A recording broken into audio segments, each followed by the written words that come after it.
Vamos abrir em 1 aos Tessalonicenses, capítulo 2, versículo 8.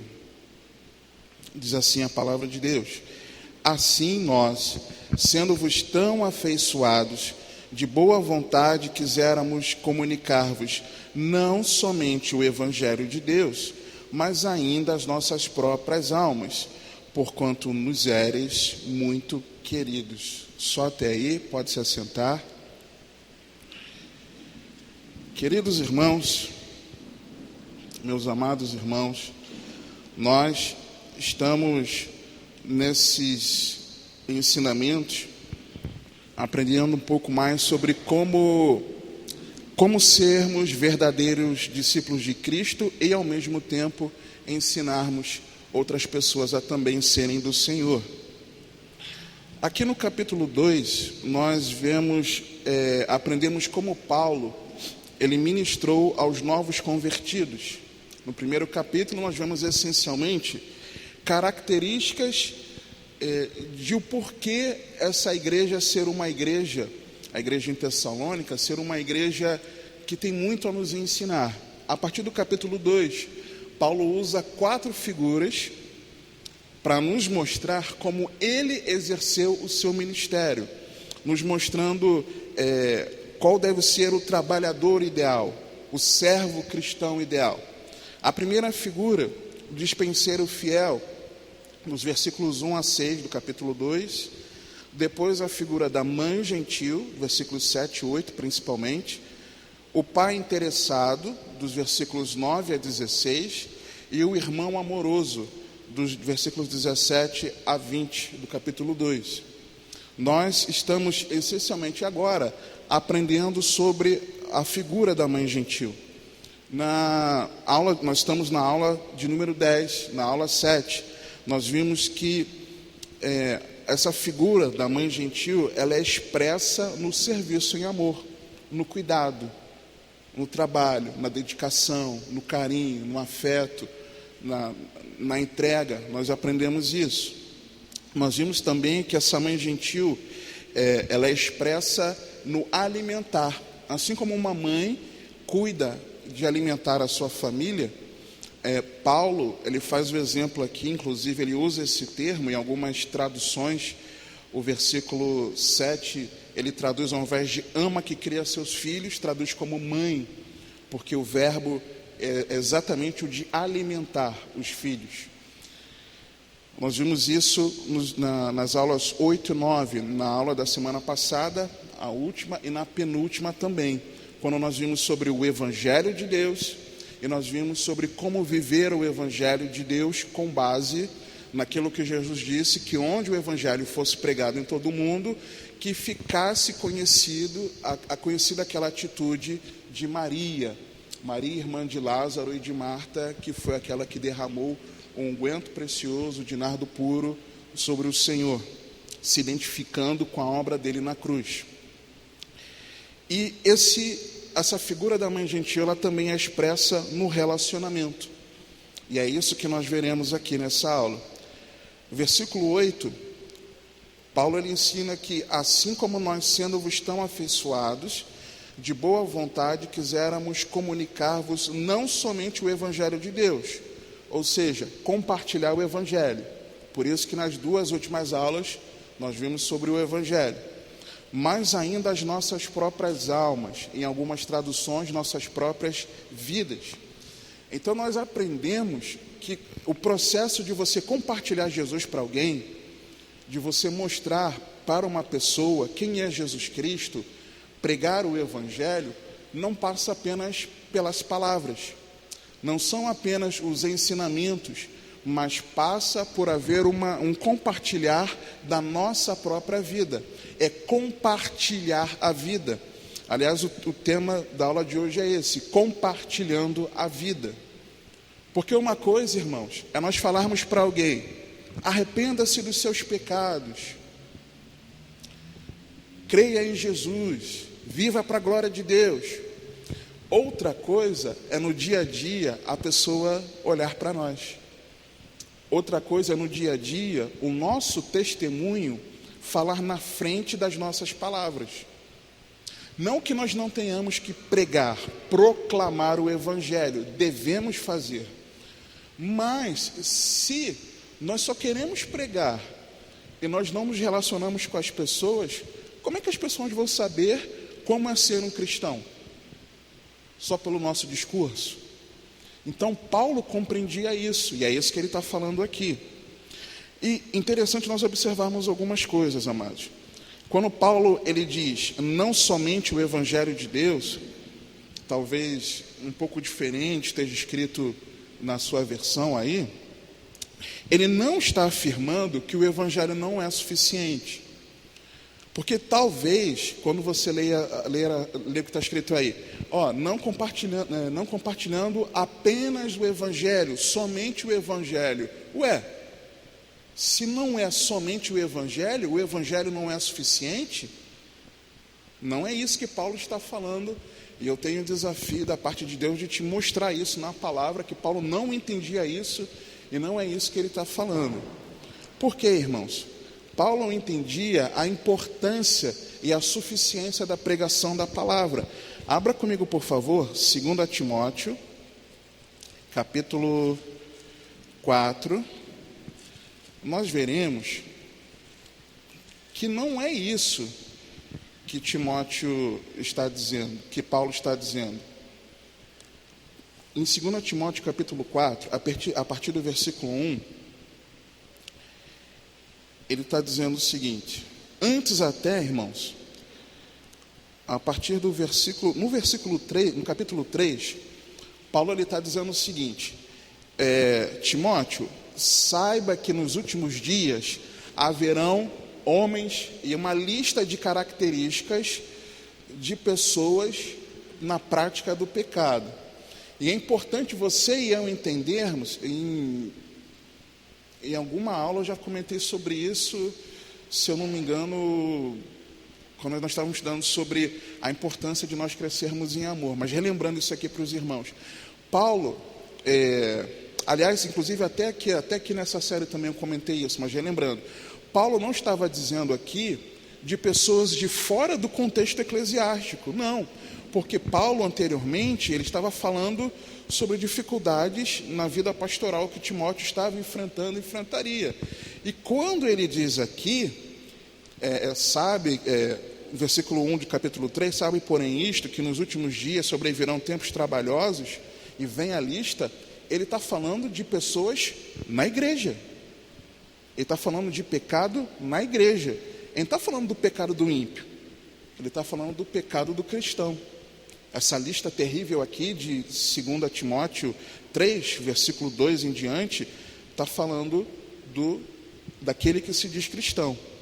Que no versículo 5, por exemplo, tem aparência de piedade, ou seja, tem aparência de que é devoto ao Senhor, que é servo de Deus, glória a Deus, aleluia, né? Que na hora do louvor se entrega ao Senhor, na hora da oração, preste atenção na palavra, tem aparência de ser cristão, mas nega a eficácia da vida cristã. Por quê? Porque na verdade frutifica um monte de coisa que não é da vida cristã. Aí ele recomenda, destes afasta-te, se afasta. E aí depois ele aí fala mais um pouco dessas características desses, para você entender que tanto é que ele está falando da igreja, que no versículo 6 ele diz o seguinte: porque deste número são os que se introduzem pelas casas e levam cativo as mulheres nécias, novas na fé, vamos dizer assim, desconhecem, sem base, sem fundamento, nessas carregadas de pecados, levadas de várias concupiscências, que aprendem sempre e nunca podem chegar ao conhecimento da verdade. Aí ele, só por aí você vê, o contexto é da igreja, ele está falando da igreja, ele está falando com um pastor. Mas aí ele me fala no versículo 10, tu, porém, tens seguido a minha doutrina, modo de viver, intenção, fé, longanimidade, amor, paciência, perseguições e aflições, tais quais me aconteceram em Antioquia, em Icônio, em Listra, quantas perseguições sofri, e o Senhor de todas me livrou. E também todos os que piamente querem viver em Cristo Jesus padecerão perseguições. Aquilo que o Andy acabou de nos dizer aqui. É exatamente isso. Mas os homens maus e enganadores irão de mal para pior, enganando e sendo enganados. Tu, porém, permanece naquilo que aprendeste e de que foste inteirado, sabendo de quem o tenhas aprendido, e que desde a tua meninice sabe as sagradas escrituras, que podem fazer-te sábio para a salvação pela fé que há em Cristo Jesus. Então ele já começa dizendo, a palavra de Deus é poderosa para que você seja sábio, a ponto de nela você encontrar a salvação em Cristo. E ele continua, toda a escritura é divinamente inspirada e proveitosa para ensinar, para repreender, para corrigir, para instruir em justiça, para que o homem de Deus seja perfeito e perfeitamente instruído para toda boa obra. Então ele está exaltando aqui a palavra, mas ele continua, capítulo 4, versículo 1. Conjuro-te, pois, diante de Deus e do Senhor Jesus Cristo, que há de julgar os vivos e os mortos na sua vinda e no seu reino, que pregues a palavra, instes a tempo e fora de tempo, corrijas, repreendas, exortes com toda a longanimidade e doutrina, porque virá tempo que não suportarão a sã doutrina, mas tendo coceira nos ouvidos, amontoarão para si doutores, conforme as suas próprias concupiscências, e desviarão os ouvidos da verdade, voltando às fábulas. Mas tu sê sóbrio em tudo, sofre as aflições, faze a obra de um evangelista, cumpre o teu ministério. Então, alguém que valoriza a palavra de Deus e reconhece o poder das Escrituras para a salvação, para o preparo, para o condicionamento de um cristão, e orientou Timóteo, um pastor que pregasse a palavra, tivesse o foco na pregação da palavra. Então, Paulo não estava dizendo não somente o Evangelho de Deus, mas nossas próprias almas, nossas próprias vidas.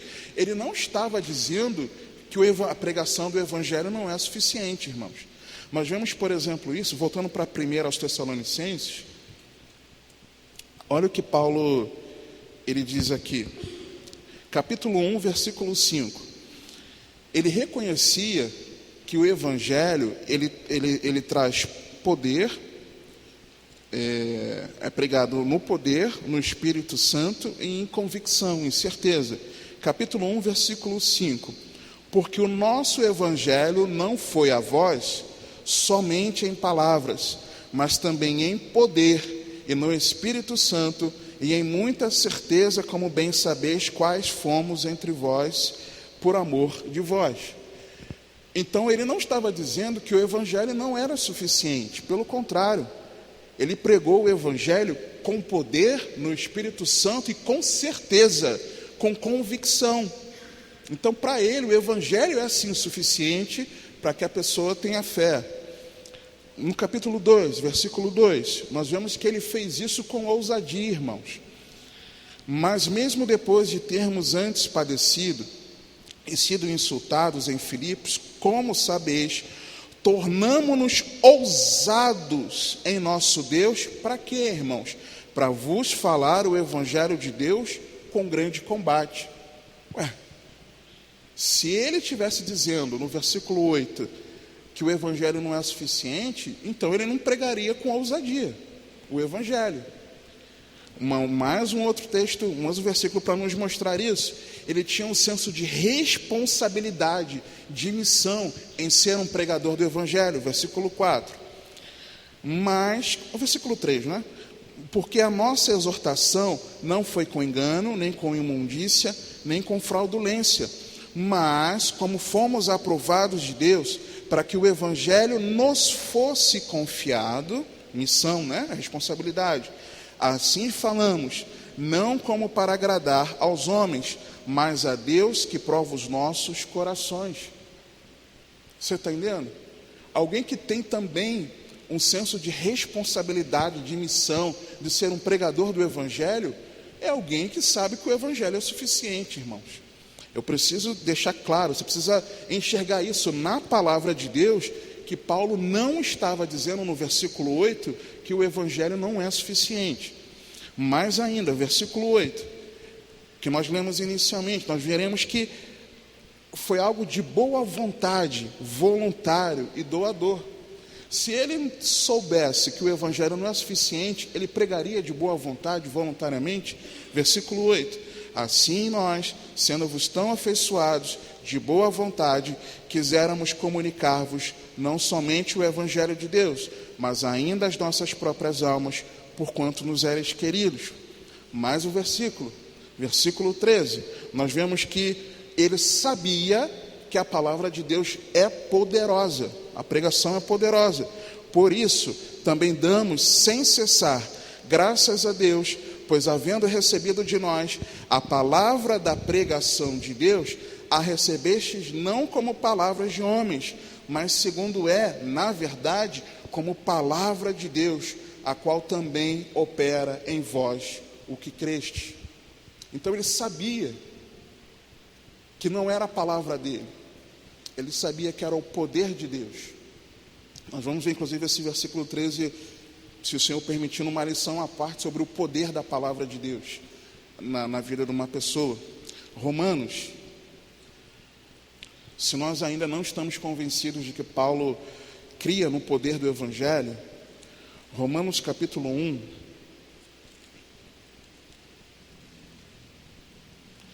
é preciso ficar muito claro, irmãos, para nós não acharmos que, tá vendo? Está escrito que o evangelho não é suficiente. Não, irmãos, o evangelho é suficiente. Romanos 1, versículo 16, diz assim a palavra de Deus: porque não me envergonho do evangelho de Cristo, pois é o poder de Deus para a salvação de todo aquele que crê, primeiro do judeu e também do grego, porque nele se descobre a justiça de Deus de fé em fé, como está escrito, mas o justo viverá pela fé. Quem escreveu isso aqui foi Paulo. Então, para Paulo, inspirado pelo Espírito Santo, o evangelho é o poder de Deus para a salvação de todo aquele que crê. Ainda em Romanos, capítulo 10,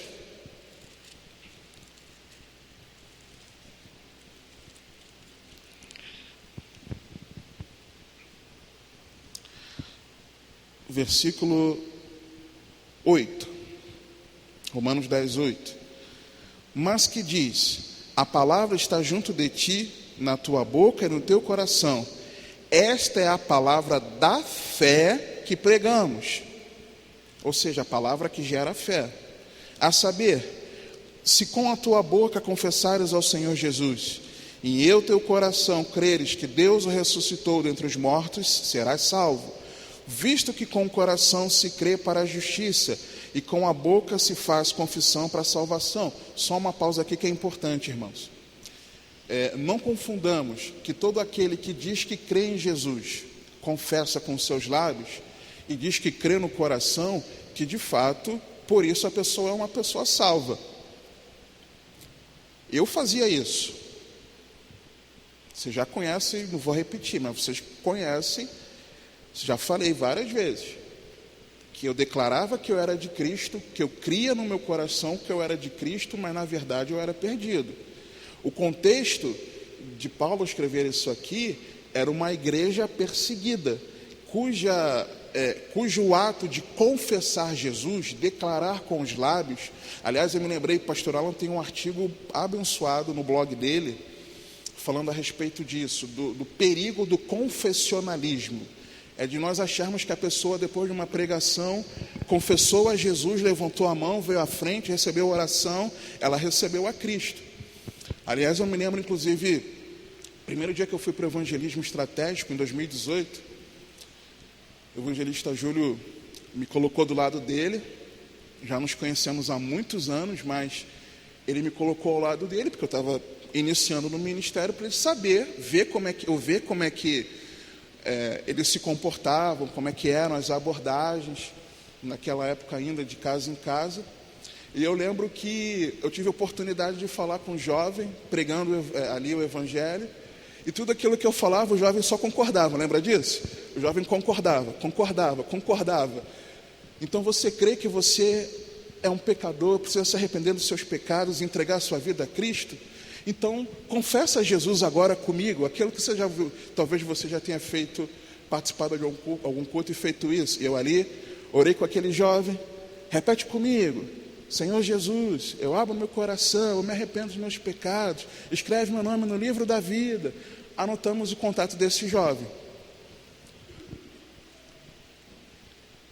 Ele tentou entrar em contato com o jovem, eu tentei entrar em contato, o jovem simplesmente nos ignorou.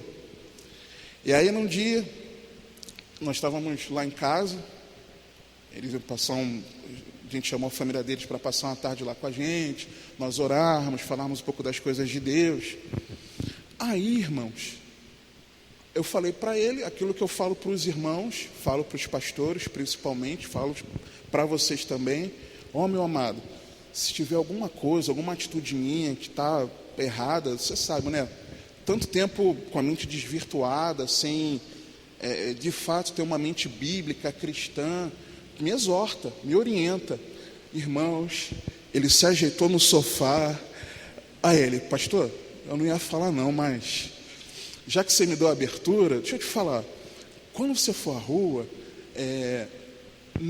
não convida a pessoa a ela confessar a Jesus. Ele me explicou isso aqui. Aí eu fiquei assim, aí raciocinando, né? Ele me explicou ali em detalhes. Eu falei: meu irmão, você está certo, me perdoa. Por quê, irmãos? A gente se baseia nesse texto aqui para fazer isso, e está errado, porque na verdade esse contexto aqui era de perseguição. Então o ato de confessar a Jesus, nesse contexto aqui, era confessar a Jesus diante de um julgamento. Ou se você confessar a Jesus, você morre. Nega a Jesus, senão você vai morrer. Se você confessar, você vai morrer. E neste contexto aqui, em que os irmãos romanos estavam sendo perseguidos, e se eles confessassem a Cristo, eles seriam mortos, é que Paulo escreveu isso aqui. Porque se de fato no coração deles, Jesus estava neles, e eles se arrependeram dos seus pecados, e na hora da perseguição eles confessaram a Jesus, que atitude mais, o maior fruto de que alguém é cristão, de que no momento da perseguição ele não nega a Cristo. É por isso até que Hebreus nos mostra o contrário. Se no tempo da perseguição a pessoa nega a Cristo, né? Nos encontros nos lares nós temos meditado ao longo disso. Então, continuando o texto aqui, versículo 11: porque a Escritura diz: todo aquele que nele crer não será confundido, porquanto não há diferença entre judeu e grego, porque o mesmo é o Senhor de todos, rico para com todos os que o invocam, porque todo aquele que invocar o nome do Senhor será salvo. Como, pois, invocarão aquele em quem não creram? E como crerão naquele de quem não ouviram? E como ouvirão se não há quem pregue? E como pregarão se não forem enviados? Como está escrito: quão formosos os pés dos que anunciam o evangelho de paz, dos que trazem alegres novas de boas coisas. Mas nem todos têm obedecido ao evangelho. Pois Isaías diz: Senhor, quem creu na nossa pregação? De sorte que a fé é pelo ouvir, e o ouvir pela palavra de Deus. Então, fica claro, irmãos, que Paulo não estava dizendo, vamos voltar para 1 Tessalonicenses, capítulo 2, ele não estava dizendo que o evangelho não é suficiente. Amém, igreja? Compreendido isso, nós precisamos ver o seguinte: o que Paulo estava dizendo aqui então, quando ele diz, não quis apenas comunicar-vos o evangelho de Deus, mas também as nossas próprias vidas. Ele estava dizendo que o relacionamento é importante, irmãos. Ele estava mostrando exatamente que o relacionamento cristão é importante. Você sozinho não é igreja. Não é igreja. Não se equivoque, como muitos se equivocam aí fora. Eu sou a igreja. Não. A igreja é o corpo de Cristo. O corpo é composto de membros. Nós somos membros do corpo de Cristo. Juntos nós somos igreja. Mas você sozinho ou eu sozinho não somos igreja. O relacionamento cristão é necessário. É isso que ele estava mostrando. Se nós vimos, irmãos, que Jesus é o Evangelho, nós vimos isso na aula O Evangelho de Deus, na penúltima aula, onde nós vimos que em Cristo nós temos perdão de pecados, reconciliação com Deus, temos paz com Deus, libertação de pecados, novidade de vida e vida eterna com Deus a partir de agora. Então, se Jesus Cristo é o caminho, Ele é o Evangelho, nós somos as placas de sinalização. Por quê? Eu me lembro, nós estávamos meses, não lembro se foi esse ano, ano passado, talvez esse ano, não lembro. Aqui na Alzira Vargas, evangelizando, estava com o Rodrigo, em dupla, e nós entramos numa casa que era de um irmão, se identificou como irmão, pregamos o evangelho para ele ali também, e ele nos edificou com uma palavra importante, ele dizendo que tinha ouvido há pouco tempo uma pregação, onde o pastor ali pregava a respeito de Jesus ser o caminho, mas que apesar das pessoas saberem e entenderem que Jesus é o caminho, como as pessoas vão enxergar que existe esse caminho? Ou como as pessoas vão enxergar que as pessoas estão saindo desse caminho? E o pastor usou esse exemplo da sinalização das placas. Se Jesus é o caminho, nós somos as placas de sinalização para apontar para as pessoas em que caminho que elas devem andar. Então, é isso que Paulo estava dizendo aqui. Eu preguei o Evangelho, eu mostrei que o caminho é Jesus Cristo, mas através da minha vida e da vida da equipe que estava comigo, aí com vocês, através do relacionamento com vocês, nós fomos as placas sinalizadoras para mostrar o caminho que é Jesus Cristo. Se nessa figura da mãe gentil, que serve com cuidado, com amor, que alimenta e se relaciona, o alimento com que nós nutrimos é tão importante como a maneira como os nutrimos. É possível, irmãos, compartilhar o Evangelho do amor de Deus sem ao mesmo tempo dar a nossa própria vida? Eu quero gastar tempo pregando para aquela pessoa de forma bíblica, na unção do Espírito Santo, no poder de Deus, fazendo com que a pessoa compreenda o Evangelho. Eu me doei na pregação, mas será que é possível você não doar a sua vida? A você não disponibilizar o seu telefone de contato, por exemplo, a você deixar a porta da sua casa aberta, a você deixar sempre uma porta aberta para que a pessoa entre em contato com você, tire uma dúvida, de que vocês almocem juntos, de que vocês lanchem juntos, jantem juntos, de que você até seja o discipulador dessa pessoa, pare ali um tempo para, imagina, no seu trabalho, na hora do almoço, vocês almoçam em meia hora, e na meia hora final, é o tempo que a pessoa tem para se aconselhar contigo, que você tem para esclarecer uma dúvida bíblica, para você orientar algumas coisas. Ela já creu no Senhor, ela já está caminhando, ela já creu, se arrependendo dos seus pecados, ela é de Cristo, mas o processo do discipulado no dia a dia, com aquela pessoa, no seu trabalho, na sua vizinhança, por exemplo, é possível nós nos lançarmos e entregar a palavra e nós não entregarmos as nossas próprias vidas? Não tem como. Imagine, irmãos, nosso pastor, um exemplo. Eu vou falar de coisas lá fora, mas para trazer aqui para dentro. Não estou falando dos de fora, é só para você compreender.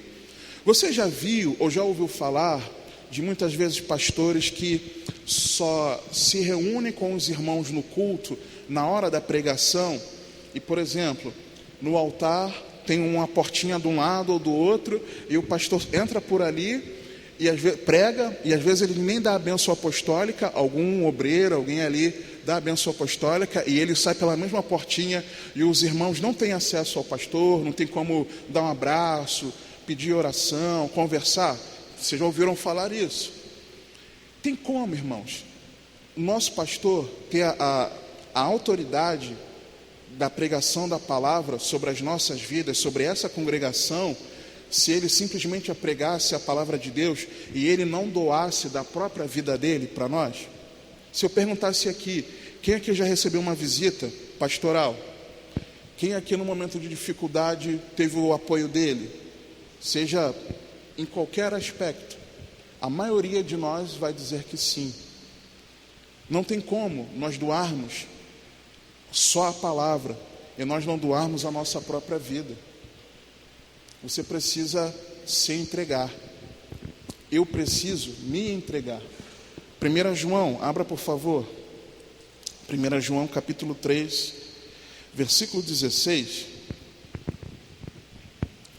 Diz assim, João: conhecemos o amor nisto, que ele deu a sua vida por nós, e nós devemos dar a vida pelos irmãos. Não tem como, amados. Nós precisamos nos entregar. Precisa existir o relacionamento. E esse envolvimento, amados, ele é caro. Ele tem custo. Às vezes até financeiro. Mas o custo emocional, de tempo. Não tem jeito, irmãos. Vida cristã é isso. É relacionamento. Você precisa contar comigo. Você precisa contar com teu irmão. Eu preciso contar com vocês. E eu glorifico muito a Deus que eu vejo aqui um corpo de Cristo. Para a glória de Deus. Gálatas, capítulo 4. Veja como às vezes tem sofrimento, irmãos. A gente sofre.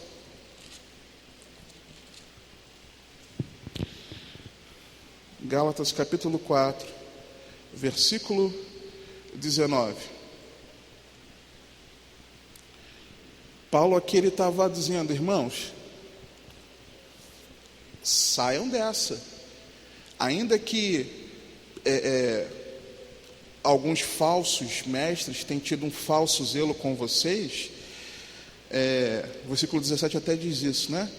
Não como convém, mas querem excluir-vos para que vós tenhais zelo por eles. E aí ele fala, é bom ser zeloso, mas sempre do bem, e não somente quando estou presente convosco. Aí ele fala algo muito interessante. Meus filhinhos. Geralmente o filhinhos é uma expressão de João, mas Paulo está usando essa expressão aqui. Meus filhinhos, por quem de novo sinto as dores de parto, até que Cristo seja formado em vós. Eu bem quisera agora estar presente convosco e mudar a minha voz, porque estou perplexo a vosso respeito.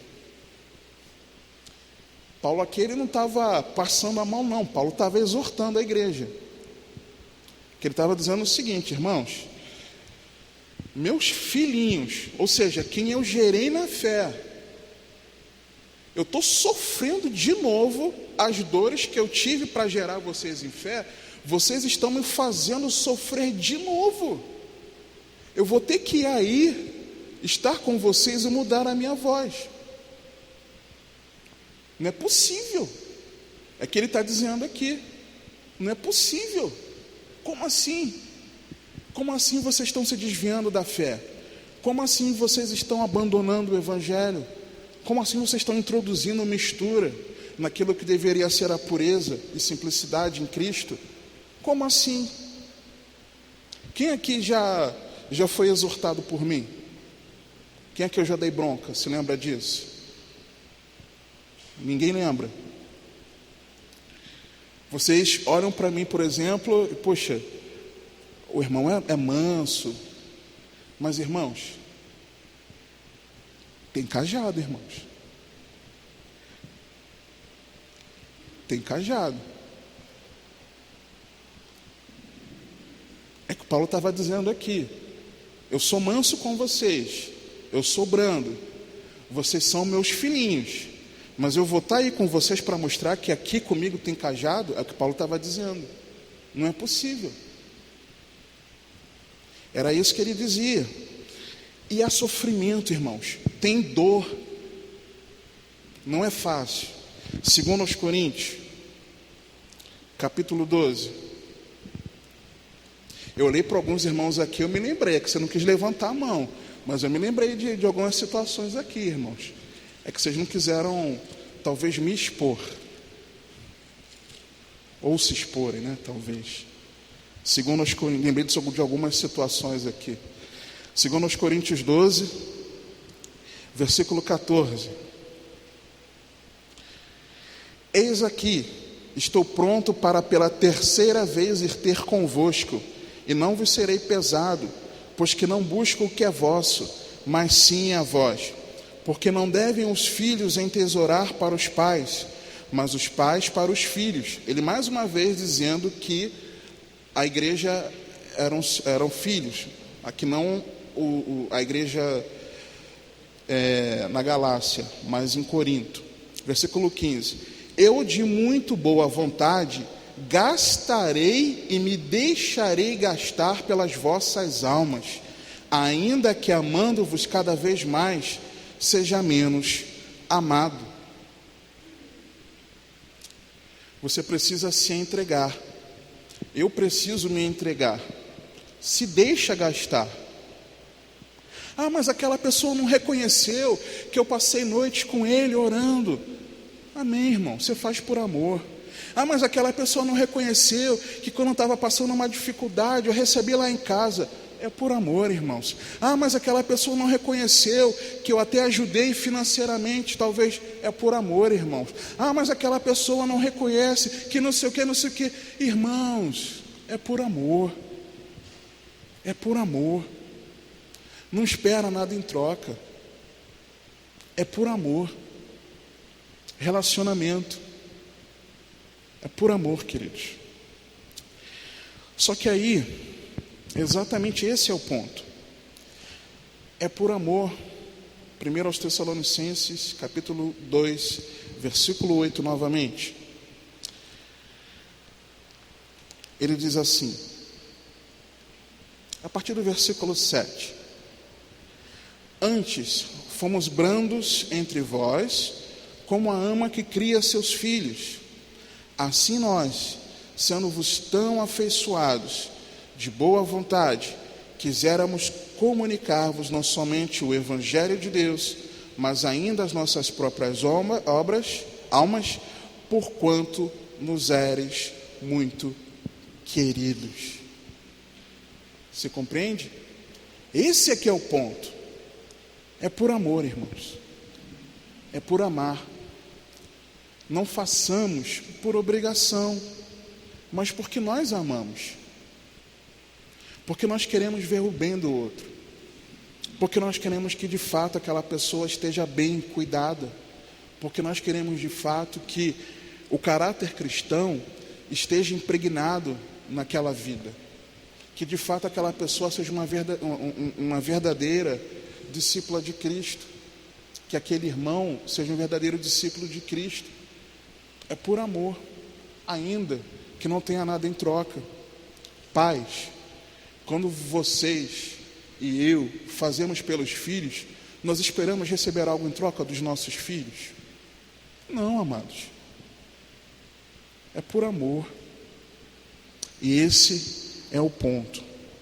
Agora, eu quero pontuar com os amados alguns exemplos de relacionamento que a Bíblia nos mostra. Por exemplo, eu fui me lembrando de alguns aqui. Eu me lembro de Moisés e Josué. Josué, filho de Num, Oséias. Quando o Senhor estabeleceu Josué como sucessor de Moisés, interessante que o termo que o Senhor Jesus usa era de Josué o servo de Moisés. Por quê? Porque Moisés, para onde ia, Josué estava junto. Moisés não apenas ensinava as palavras de Deus, mas o dia a dia de Moisés, Josué conhecia. Moisés ia para a tenda da congregação, um local à parte das tendas, das tribos, onde ali, vamos dizer assim, rolava o tete a tete com o Senhor. Quem ficava ali na porta da tenda da congregação? Josué. Então Josué conhecia que Moisés buscava a Deus. Moisés subiu ao monte.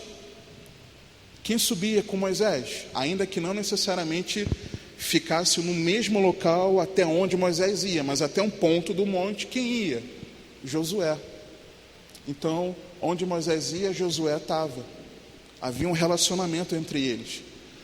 Moisés compartilhava da sua própria vida para Josué. Outro personagem aqui que eu me lembrei, Elias, o profeta Elias e o profeta Eliseu, por exemplo. Onde Elias ia, Eliseu estava junto. Quando Elias subiu aos céus, aquilo já era conhecido de Eliseu e era conhecido também dos profetas. A Bíblia fala que quando, um pouco antes da subida de Elias foi para Gilgal, por exemplo. Aí Eliseu, não, se você vai para Gilgal, eu vou junto. Para onde você for, eu vou. Elias foi para Betel. Aí Elias falou, Eliseu, fica aí, não vem para cá para Betel comigo não. Não, eu vou junto. E assim foi, até o Jordão, passando de lugar em lugar. Ele sempre estava ali presente. Então, Elias não compartilhava só, tanto que quando... Aí Elias fala, olha, você sabe que eu vou para o Senhor, o que você quer? Eu quero porção dobrada de ti, tá bom. Então, se quando o Senhor me arrebatar, você vir e estiver presente, você vai receber essa porção dobrada.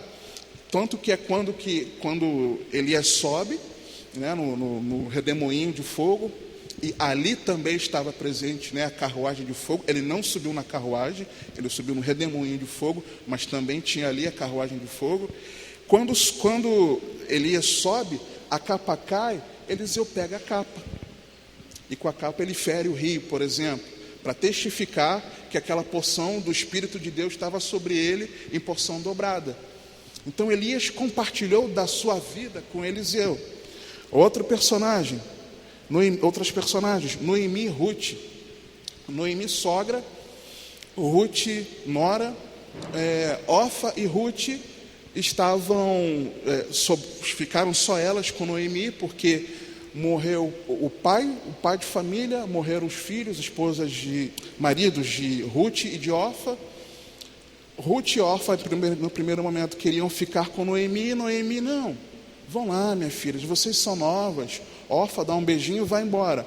Ruth permanece até o final, e ela fala, onde você for, eu vou. O teu Deus é o meu Deus, o teu povo é o meu povo. Por quê? Porque ela passou um período recebendo de Noemi o compartilhar da vida. Noemi não ensinava só a palavra, só as escrituras. Era num relacionamento. Elas tinham uma liga. É liga. Tem que ter a liga, você está entendendo? Relacionamento. Outro personagem, o maior de todos, o Senhor Jesus Cristo.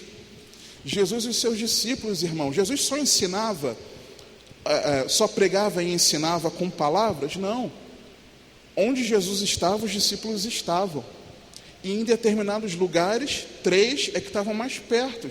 E aí, tendo a crer, não só porque eram mais queridos, mas porque eram mais trabalhosos. Só Pedro, né? Pedro intempestivo, e os filhos de trovão, João e Tiago, Tiago e João, filhos de Zebedeu. Mas estavam ali perto, existiam compartilhar. Eles comiam juntos, estavam na casa uns dos outros juntos, dos discípulos. Andar para onde ia, o outro ia. A ponto de, eu acho algo lindo, o cuidado de Jesus com os seus discípulos. Os discípulos voltaram da pregação, E aí Jesus fala: filhos, vem aqui, vocês estão cansados, vem aqui comer um pouquinho, descansar, que vocês estavam aí fazendo a obra. Tinha o relacionamento entre eles. Paulo e Timóteo também. Paulo, vários momentos aqui se refere, um dos textos, nós vemos a filiação, digamos assim, na fé de Timóteo em relação a Paulo, como existia esse carinho. Timóteo enfermo, por exemplo, do estômago, qual é o conselho de Paulo para ele? Participe de uma campanha de oração. Ore 7 dias por semana, às 5 horas da madrugada. Não, ele dá uma orientação. Toma um pouquinho de vinho para o teu estômago, para a tua enfermidade. Por quê? Tinha relacionamento entre eles, irmãos. Tinha liga. Eu vejo um outro texto, outros textos na palavra que falam sobre a liga entre pais e filhos. O texto mais conhecido que você sabe, Provérbios 22:6, se eu não me engano, ensina a criança, o menino, no caminho. Ou seja, não é você ensinar a palavra, simplesmente, não apenas comunicar o evangelho para o seu filho, mas a própria vida, ou seja, o relacionamento. No teu relacionamento com o seu filho vai ver como é ser um cristão. Por exemplo, alguns exemplos. Agora, quais os benefícios, irmãos? Alguns, poucos aqui. Eu separei 5 benefícios do relacionamento cristão. Abra Provérbios, por favor. Provérbios 27:17.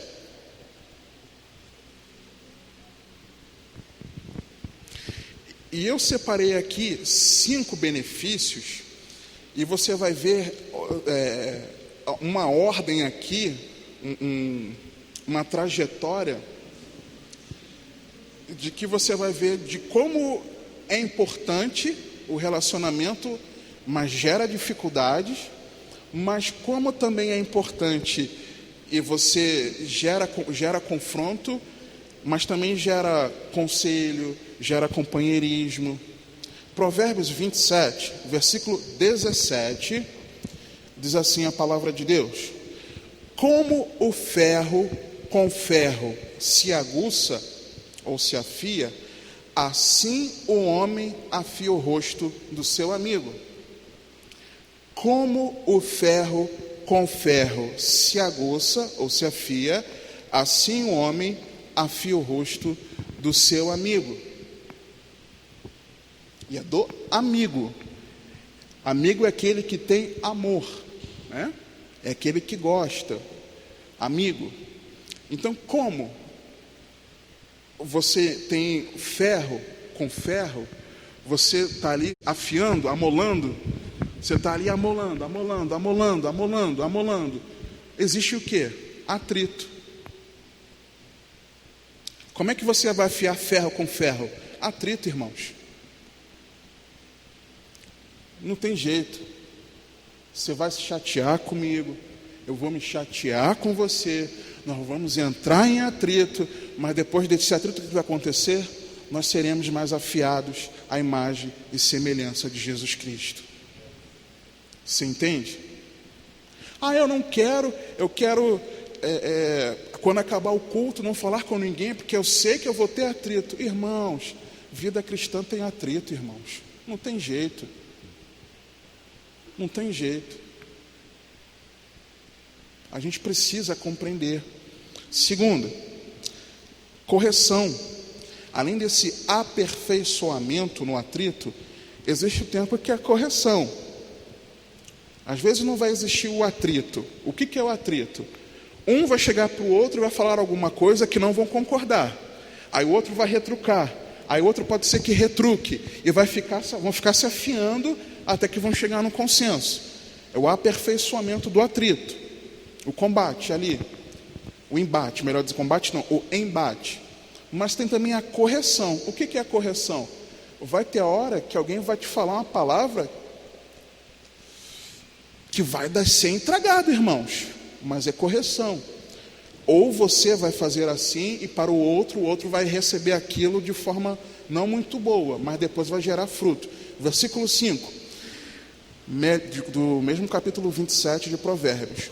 Melhor é a repreensão franca do que o amor encoberto. Leais são as feridas feitas pelo amigo, mas os beijos do inimigo são enganosos. Eu prefiro, irmãos, que quando você me cumprimentar, que você, se for necessário, você me exortar, para você me dizer onde eu errei, que você deixe de me dar um abraço, mas você me chame no canto e você me mostre o meu erro, do que você ficar só me abraçando e me dando a paz do Senhor. Eu prefiro, irmãos. É que eu sempre falo para os irmãos: por favor, em nome de Jesus, me corrijam quando eu estiver errado, me mostra na palavra. É muito melhor do que de repente você está ganhando até beijo, né? Um beijo, um carinho, um afago. Como é que você está? Oh, meu amado. E você de repente está ali enganado, né? Achando que está tudo bem, e você tem vários erros, ou um erro, e que você precisa ser confrontado. Eu prefiro chegar para você e você veio para me dar um abraço.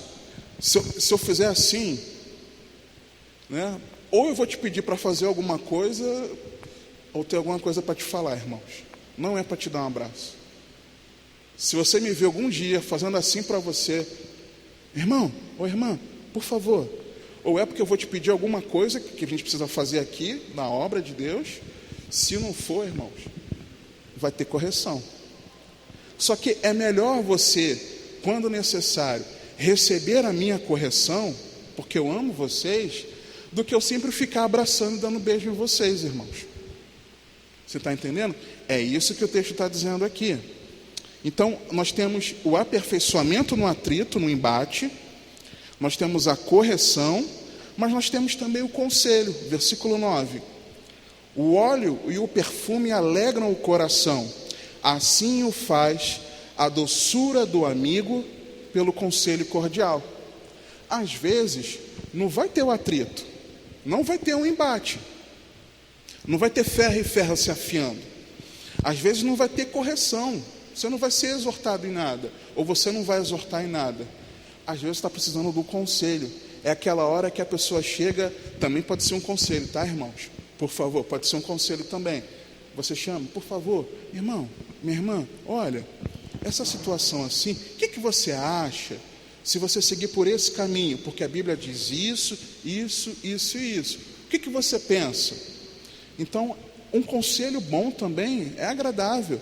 O óleo e o perfume alegram o coração, assim o faz a doçura do amigo pelo conselho cordial. Você fala com jeitinho também, às vezes tem que ter o jeitinho. Tem dia que é o jeitinho, tem momento, tem situação que é o conselho com jeitinho. Em último, Eclesiastes, capítulo 4. Irmãos, eu já usei muito esse texto aqui para falar sobre, exclusivamente sobre casais, mas o texto não está dizendo isso.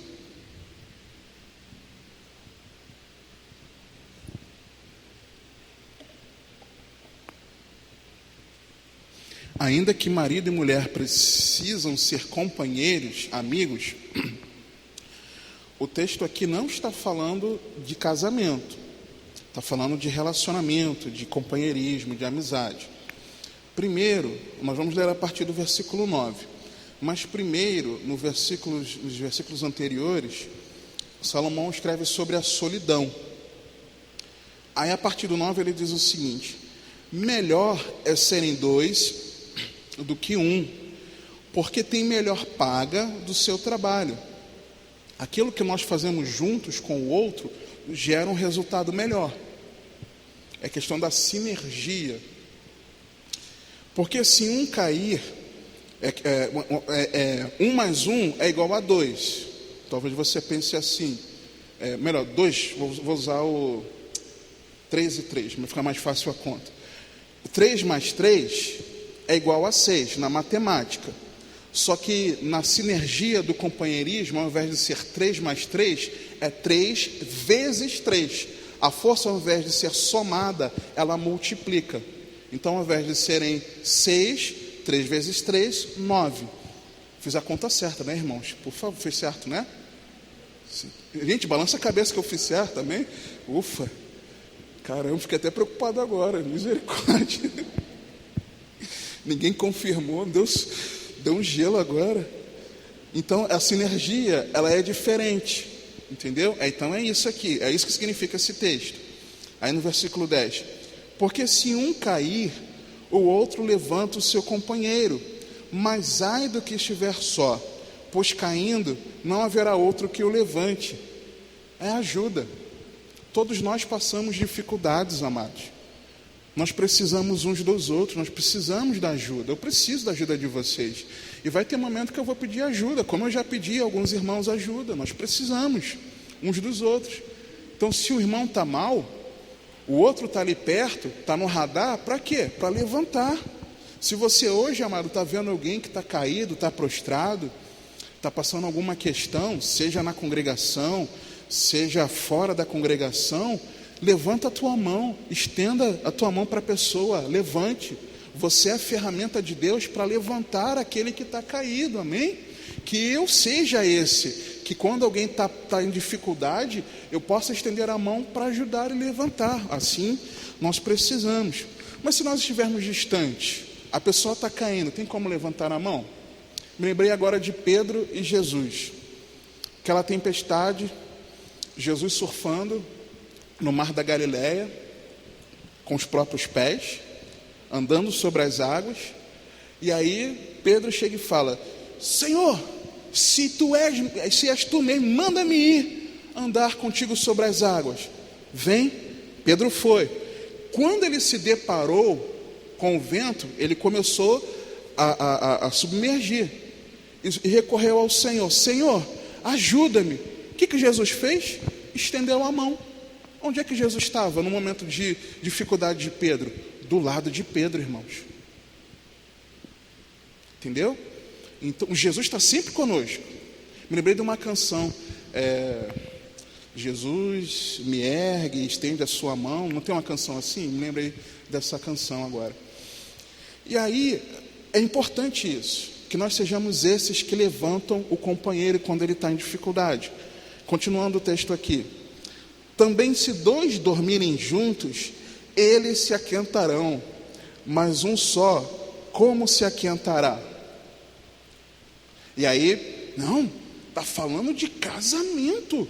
Não está. Está falando porque no contexto ali do trabalho, principalmente do trabalho no campo, não que a gente não possa usar também, mas o contexto é do trabalhador no campo, que ali eles dormiam juntos.